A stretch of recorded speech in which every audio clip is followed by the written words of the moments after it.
What? C'est quoi ce changement? Il y a une moustache. Et en plus, regardez la verdure, comment elle a poussé. Ah, je sais, ça fait 2 mois que je suis parti, elle est carrément sortie du bocal. Il va falloir que je taille un peu. Non, en vrai, aujourd'hui, on va regarder comment on peut switcher, mais d'une façon nouvelle. C'est-à-dire créer un bouton switch sur Power BI pour switcher d'un graphique à un autre. Mais cette fois, c'est la mise à jour de ma précédente vidéo que j'ai faite du coup le 17 août 2021 et qui aujourd'hui est un peu vieille puisqu'elle a été dépassée par une mise à jour qui a été faite il y a quelques mois maintenant. Et vous allez voir, vous allez gagner beaucoup de temps dans la création de vos boutons dynamiques. Tout de suite, on ouvre Power BI, c'est parti. Allez, donc très simplement, on va aller chercher notre jeu de données, comme d'habitude, toujours en description de cette vidéo. Et nous, il s'appelle Stock Exemple. Voilà, on le connaît bien, je l'ai beaucoup utilisé dans plusieurs vidéos sur ma chaîne. Et on va donc charger quelques onglets pour finalement présenter nos données graphiquement. Donc là, on va charger les 3 onglets directement, pas besoin de retraitement.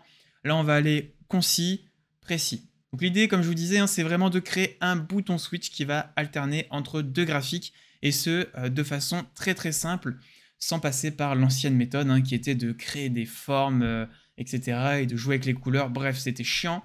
Mais là, Power BI, j'avoue, ils ont fait fort, ils ont proposé un truc incroyable. Donc là, on va positionner la date dans notre canevas, on va positionner le prix tout bêtement, il va nous proposer une table par défaut. Nous, on va cliquer graphique en courbe, et on va shooter ici année, trimestre, et on va laisser les mois.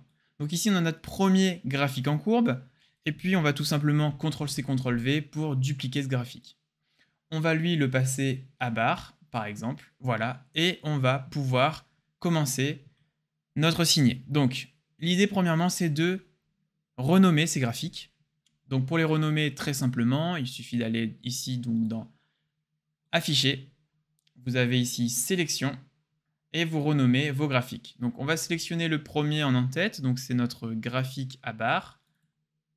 Double-clic dessus et on va l'appeler graph bar par exemple. Ensuite, on va renommer celui-là et celui-là, on va l'appeler graph courbe.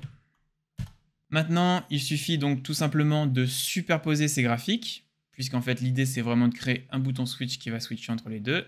Donc vous positionnez bien votre graphique, tac. Et maintenant, on va créer nos signés. Donc pour ça, il suffit ici toujours d'aller dans Afficher, on a Signé ici, et on a une nouvelle fenêtre qui s'ouvre. Donc vous pouvez fermer Filtre et Sélection. Alors, vous pouvez fermer juste Filtre, parce que Sélection, on va en avoir besoin. Et ici, la première chose à faire, c'est de positionner ces deux graphiques. Donc premièrement, on a envie que notre premier signé, il affiche notre graphique en courbe. Donc vous voyez ici, vous allez jouer avec les yeux. Et en fait, les yeux permettent de masquer finalement un graphique ou un autre. Donc ici, on va masquer le graphique à barre et on va afficher le graphique en courbe. Une fois qu'on a notre vue qui est positionnée, on va la capturer. En fait, le signé, c'est finalement la capture d'une vue.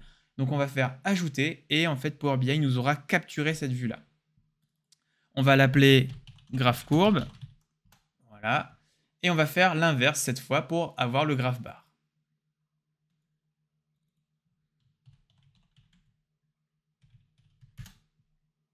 Une fois que nos signés sont créés, on va pouvoir, comme je vous disais, créer notre petit bouton qui permettra de faire cette manipulation.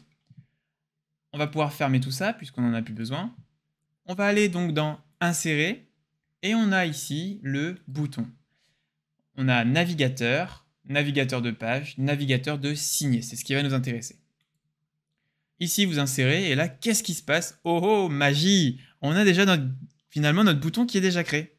Et si on le bouge un peu, il se resize totalement. Et ça, c'est trop bien parce qu'avant, c'était une vraie galère de pouvoir en fait finalement créer des boutons signés. Maintenant, on va pouvoir le personnaliser. Par exemple, on va vouloir que quand je clique sur le graph bar, il ne s'affiche pas en noir, mais bien en bleu, par exemple. Tout simplement, on va aller dans Style ici, et on va pouvoir choisir notre état. L'état par défaut, ça veut dire qu'il est colorié, donc que là déjà le texte est de couleur noire, et le remplissage est de couleur blanc. On a automatiquement une bordure qui est de couleur noire. Donc vous pouvez sélectionner plein de trucs, et en fait ce qui va compter ici c'est l'état. Premièrement, l'état au pointage. Qu'est-ce que quand je pointe sur le bouton, quelles sont les interactions? Ici, sensiblement, le remplissage se mettra en gris. Bon, nous, ce qui va nous intéresser, c'est la sélection. C'est-à-dire que quand je sélectionne le bouton, il se colorie d'une certaine manière. Et bien, très simplement ici, donc on n'oublie pas ici de se mettre dans un état sélectionné, on va mettre une couleur bleue. Et finalement, vous pouvez alterner entre vos deux graphiques, très simplement. Voilà, vous savez donc désormais créer un bouton switch de la nouvelle manière de Power BI. Donc si vous n'êtes pas à jour sur votre Power BI, n'hésitez pas à le mettre à jour via le Microsoft Store ou demander tout simplement à votre DSI. Pour le coup, ça va vraiment vous faire gagner du temps. Il y aura d'autres vidéos qui suivront. Désormais sur la chaîne, l'ambition est de sortir une vidéo par semaine sur cette fin d'année 2022 et jusqu'à 2023 et l'infini pour vous. Donc n'hésitez pas à vous abonner, forcément, à liker et à commenter cette vidéo en mettant effectivement ce que vous voulez comme vidéo prochaine sur la chaîne. L'idée c'est vraiment de récupérer vos besoins et de créer des modules de formation pour vous. Donc n'hésitez pas à commenter. Et puis petit aparté, on est en train de développer une formation DAX avancée sur formationpowerbi.fr. Donc restez au courant sur les réseaux, elle devrait sortir normalement début octobre.